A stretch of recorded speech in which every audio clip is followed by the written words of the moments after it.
आज जितने भी लीडिंग अखबार हैं, सभी अखबारों में भाजपा का फुल पेज फ्रंट में विज्ञापन जो छपा है और उनका विज्ञापन का जो शीर्षक है कि भाजपा का प्रण।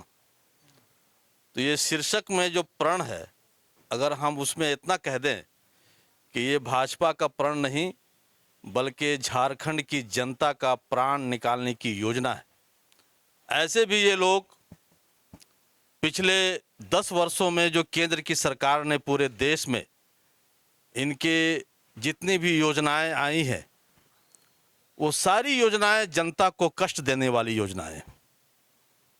और हम जब देखेंगे कि झारखंड में हेमंत सोरेन जी की सरकार जो 5 साल की अवधि अभी पूरी करने में इनका कार्यकाल अभी 1.5 महीने बाकी था और समय से पूर्व केंद्रीय चुनाव आयोग ने झारखंड में चुनाव की घोषणा कर दी।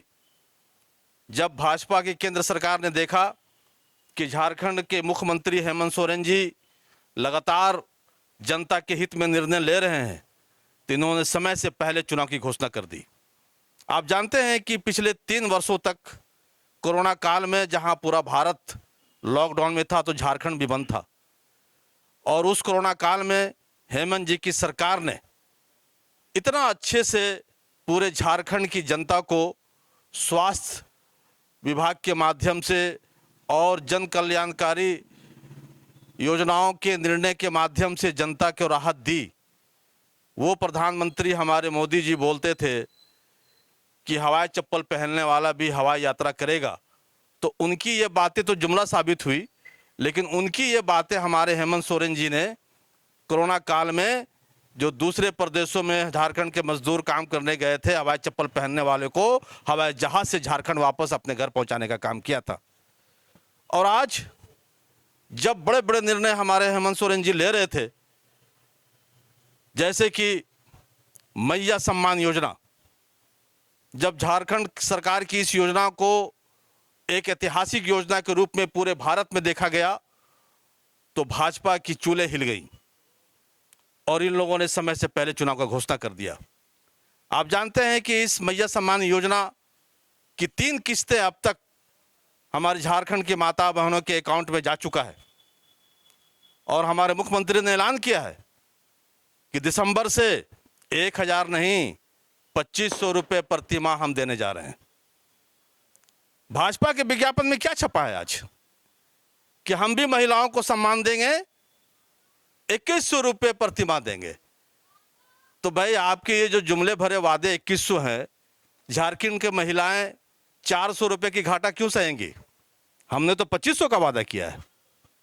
और फिर आप जो कहते हैं कि हम 2100 देंगे, तो आपकी तो भारत में कई प्रदेशों में सरकारें हैं।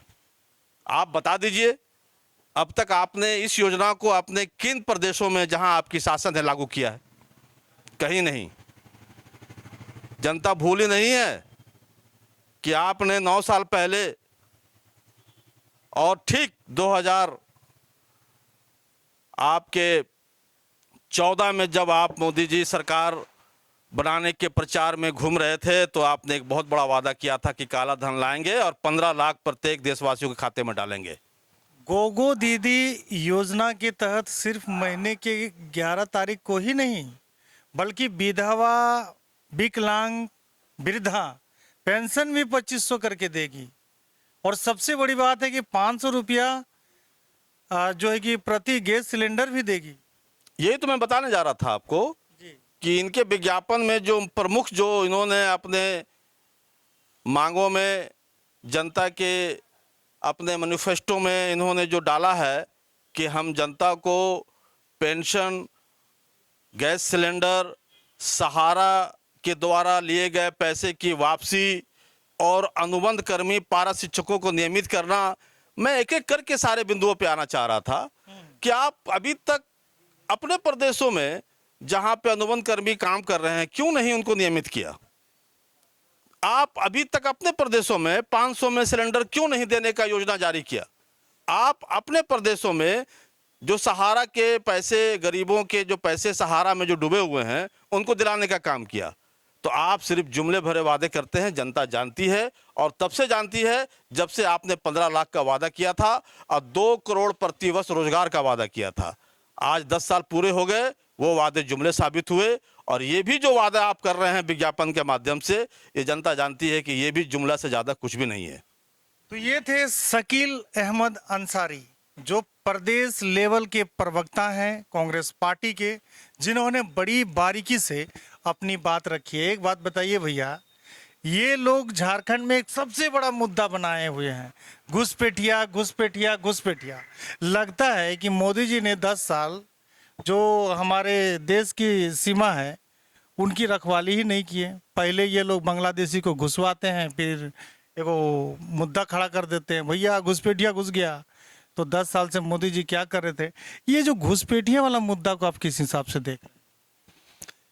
देखिए, ऐसा है कि घुसपैठिया अगर ये कह रहे हैं, चाहे वो किसी भी देश का हो, ठीक है ना, वो अगर ये घुसपैठिए अगर भारत में घुसे हैं, चाहे वो किसी भी कंट्री का हो, तो ये निश्चित रूप से ये केंद्र सरकार की एक बहुत बड़ी उनकी रक्षा सीमाओं पे जो गृह मंत्रालय का ये एक नाकामी माना जाएगा कि जो बीएसएफ हैं या और भी जो नाकामी उनका हो रहा है, मुद्दा ये लोग कर रहे हैं। नहीं वही लोग उठा रहे हैं। नहीं वही बात कह रहे हैं। देखिए, ऐसा है ना कि ये सब बिल्कुल कोरा बकवास बात है। अगर कोई बातें हैं तो किसने इनको मना कर रखा है? आप कार्रवाई कीजिए, आप उसको आइडेंटिफाई कीजिए। आपके पास एजेंसियां, आपके पास रॉ है, आपके पास बीएसएफ है, आपके पास कई बड़ी एजेंसियां हैं, आप उसको चिन्हित कीजिए, कार्रवाई कीजिए। कौन मना किया आपको? और देखिए क्या है ना कि इनके पास कोई मुद्दा कहने को नहीं है, ये सिर्फ डाइवर्ट कर रहा है। अंग्रेज का एक रूल था कि फूट डालो और शासन करो, इनका है कि डाइवर्ट एंड रूल, माने आपको बांटेंगे और आप पर शासन करेंगे, और मुद्दों से हटा करके भटकाने का प्रयास कर रहे हैं। ये नहीं बता रहे हैं कि आज इतनी महंगाई क्यों है। आज जो सोना जो है 20-25 हज़ार का था, आज 70,000 क्यों है? पेट्रोल इतना महंगा क्यों है? बाजार में इतना आग क्यों लगा हुआ है? लोगों का माने अर्थव्यवस्था इतना पस्त क्यों है? औसतन उन लोगों का कहना है कि औसतन अगर इन्फ्लेशन रेट को देखा जाए तो महंगाई कहाँ है? जो समय अनुपात बढ़ता है वही बढ़ा है। नहीं, ऐसा है कि वो बिल्कुल माने वो यही तो है इनका, ये बरगलाने का, भरमाने का ही काम करते हैं और अपने हिसाब से मापदंड को तय करते हैं, ठीक है ना। हमारे रीजन में जब देश की आज़ादी के बाद जो ये कह रहे हैं कि 70 साल तक कांग्रेस ने क्या किया, तो 70 सालों में केवल 55 लाख करोड़ का जो है ना वो हमारा ऋण था, कर्ज था देश पे, और वो सिर्फ 10 वर्षों में जो है वो 2,05,000 करोड़ हो गया। तो आखिर ये जो 300 टाइम्स जो पार कर 205 लाख, हाँ 205 लाख करोड़, तो ये जो 300 टाइम पार कर गया, तो इसके लिए माने कौन रिस्पॉन्सिबल है? ये और ये पैसा कहाँ गया? ये पैसा देखिए, ये कंप्लीटली क्या है ना कि ये देखिए झारखंड में ये करना क्या चाह रहे हैं, इसको समझिए। इनका क्या मंशा क्या है?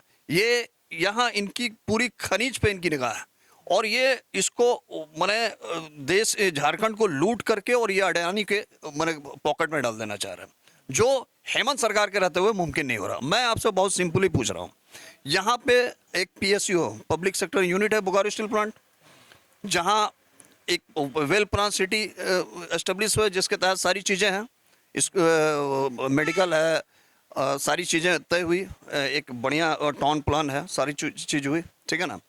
स्कूल हुआ, केंद्रीय विद्यालय रहा, सारी चीज़ें थी, बीएसएल का स्कूल रहा, बच्चे लोग पढ़े, हम लोग भी इसी बीएसएल से पढ़ के निकले। अभी देखिए क्या है कि 10 वर्षों में अगर आपका मंशा अगर पॉजिटिव होता तो आप बता दें कि आपने एक पीएसयू कहीं बनाया हो, एक पब्लिक सेक्टर आप क्यों नहीं बना दिए? आपकी तो डबल इंजन की सरकार रही लास्ट टाइम में। यहाँ के जो माननीय विधायक हैं वो पूरी तरह से उनका कार्यकाल पूरी तरह से विफल रहा, कुछ नहीं कर पाए। वो सिर्फ ये अभी वो ये गिनवा रहे कि हमने हवाई अड्डा बनाया। अरे हवाई अड्डा आपने क्या बनाया? हवाई अड्डा तो हमारे और आपके पैदाइश से पहले का बना हुआ है। हवाई अड्डा तो बीएसएल का है, और बीएसएल को उस हवाई अड्डे को बीएसएल की मेहरबानी है कि वो आपको मैंने कमर्शियल यूज के लिए वो दे दिया। तो उसमें वो तो ऑलरेडी एक इंफ्रास्ट्रक्चर ऑलरेडी रेडी था, उसमें थोड़ा सा एक्सटेंशन किया गया। ठीक है ना। और अगर वो आज नहीं चालू हो रहा तो उसके लिए भी केंद्र सरकार जिम्मेवार है। अच्छा भैया, एक बात, शकील साहब मेरे साथ आज बैठे हुए हैं और आपने मेरे चैनल में कहा था कि बोकारो विधानसभा के लिए मेरे नज़र में उपयुक्त प्रत्याशी राजेश ठाकुर, नहीं तो शकील अहमद। लेकिन अब जो है कि केंद्र की टीम या केंद्र की कोर कमेटी या जो भी बोलिए, उन्होंने श्वेता जी को टिकट दे दी है। तो क्या लग रहा है कि आप खुश हैं? निश्चित रूप से देखिए, हमने आपको बयान दिया था तो हमने ये भी कहा था कि ये मेरा व्यक्तिगत राय है, ठीक है, लेकिन आला कमान का निर्णय ही सर्वमान्य है। और हम एक कांग्रेस के सिपाही होने के नाते, और जो भी लोग हैं कांग्रेस के, वो आला कमान ने जो एक निर्णय ले लिया, फिर उस निर्णय के पीछे सारे लोग खड़े हैं और हम लोग पूरी तरह से, पूरी ताकत को, पूरी शिद्दत से लगे हुए हैं। और ये सीट बिल्कुल निश्चित रूप से जीतना है, चूंकि इनका वर्तमान विधायक का कार्यकाल पूरी तरह से विफल रहा। इन्होंने एक नेशनल चैनल में ये कह रहे थे, अभी डिबेट में क्या है कि हमने भिक्षाटन किया और ये हॉस्पिटल, सुपर स्पेशलिटी हॉस्पिटल बनाया। अरे सर, आपको विधायक जी ये नहीं जानकारी है कि बोकारो जैसे महत्वपूर्ण और औद्योगिक शहर जो एशिया में एक स्थान रखता है, यहाँ पर एक हाईटेक एम्बुलेंस नहीं है। अगर कोई हमारा पेशेंट जो है वो हार्ट का अगर शिकार होता और उसमें वेंटिलेटर युक्त, हमारे पास कोई ये नहीं है, एम्बुलेंस नहीं है कि हम अपने पेशेंट को रेफर के जो है रांची या कलकत्ता या बेंगलोर कर सकें। तो इससे दुर्भाग्य। और तो आपने किया क्या? आपने हायर एजुकेशन के लिए कुछ नहीं कर पाए, आप यहाँ इंजीनियरिंग मेडिकल कॉलेज नहीं खोल पाए। आप अभी आप बता रहे हैं कि हम जो है वो मास्टर प्लान उनका प्रिंट आउट लेकर के घूम रहे हैं। देखिए, जनता इस बात को समझ रही है कि आपने 10 साल में कुछ नहीं कर पाया और आगे भी कुछ नहीं कर पाएंगे सिवाय अपना विकास का। आपका वेल सब कुछ रहा, लेकिन आपने शहर को कुछ दे नहीं पाया। और एक मजेदार और बात आपको हम इम्पोर्टेंट बात बता देते हैं कि ये जो विधानसभा है, इसमें लगभग 588 बूथ हैं और इसमें तकरीबन 189 के आसपास का जो बूथ है, लगभग 200 के करीब का बूथ, वो सिटी इलाका में आता है, जहां आपको कुछ करना ही नहीं है, जहां पानी बिजली की कोई मामला ही नहीं है। वो जो है वो बीएसएल का क्षेत्र है, यहाँ कुछ करना ही नहीं है। तो बाकी इलाके जो बच रहे थे, ठीक है ना, वो 350 के आसपास वहाँ करना था, वहाँ भी आप कुछ नहीं कर पाए। वहाँ भी आज पूरी जनता में इस बात का आक्रोश है। जनता इस बात को महसूस करे कि पूरी तरह से ये कार्यकाल जो है वो बिल्कुल इनका जो है वो बिल्कुल फेलियर रहा, बिल्कुल उदासीन रहा, बिल्कुल निराशजनक रहा। जितना लोगों ने इनसे उम्मीद लगाया था उसका ये बहुत ही निराश किया बोकारो की जनता ने। और जनता इस बार मन बना चुकी है, न केवल बोकारो विधानसभा का, बल्कि बोकारो जिले में जो चारों विधानसभा है वो महागठबंधन को की तरफ जाएगी।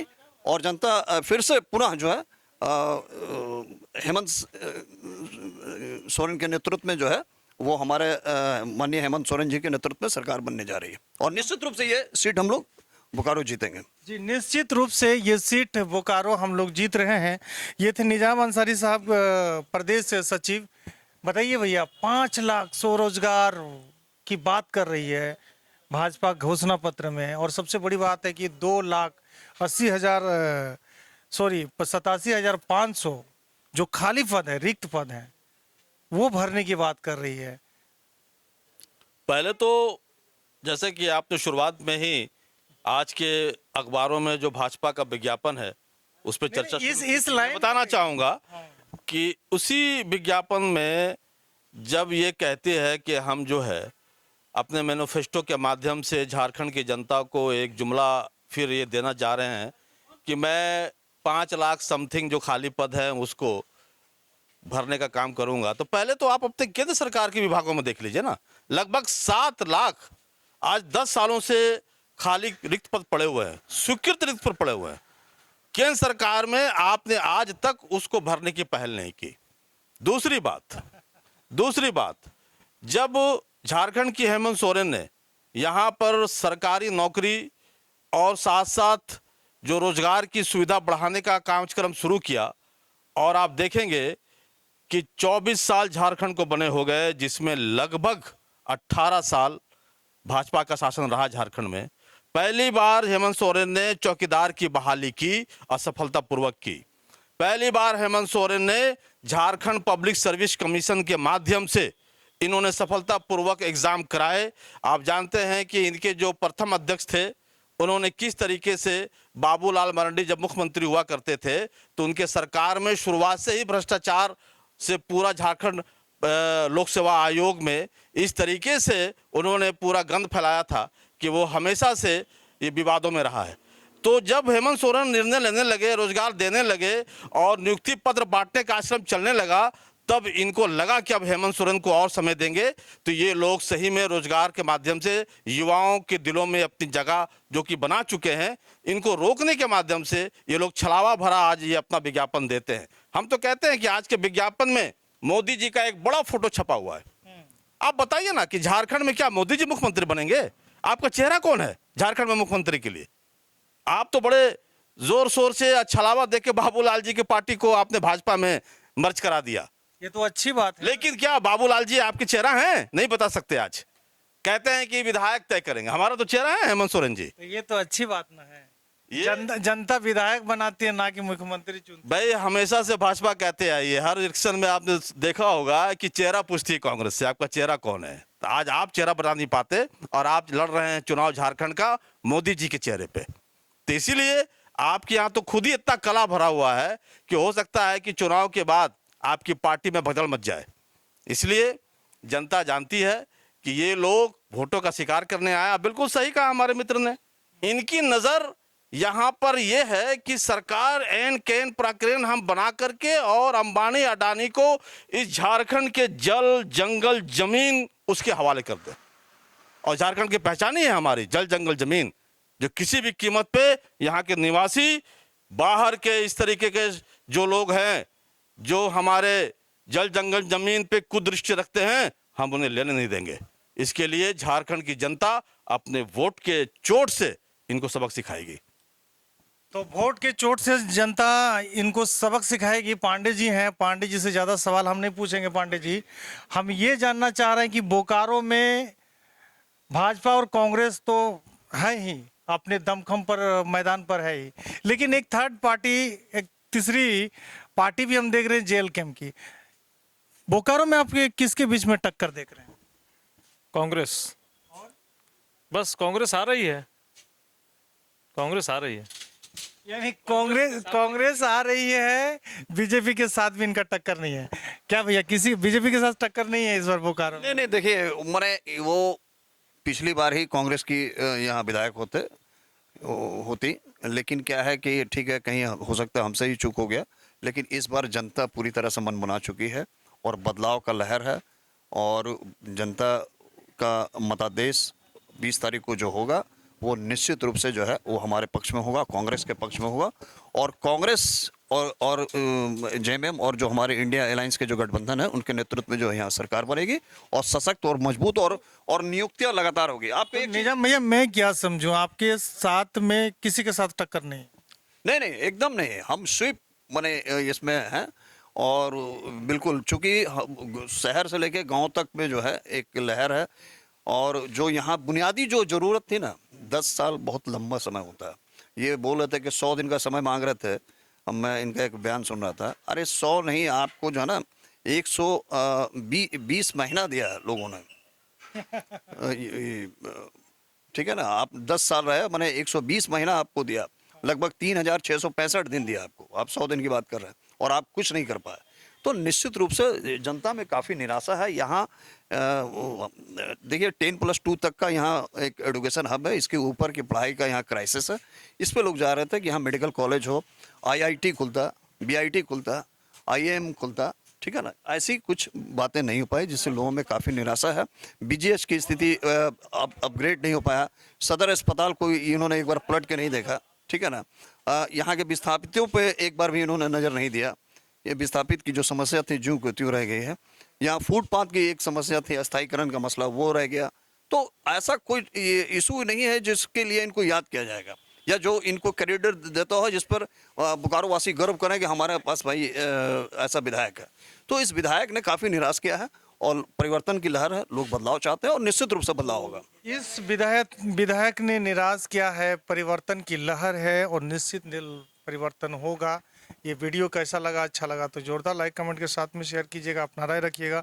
जो भाजपा का घोषणा पत्र है उनके कुछ अहम बिंदुओं को हमने समझने का प्रयास किया और तमाम जो कांग्रेस के वरिष्ठ नेतागण हैं, कार्यकर्तागण हैं, प्रवक्तागण हैं, उनकी राय हमने सुनाई। अपना कमेंट जरूर रखिएगा।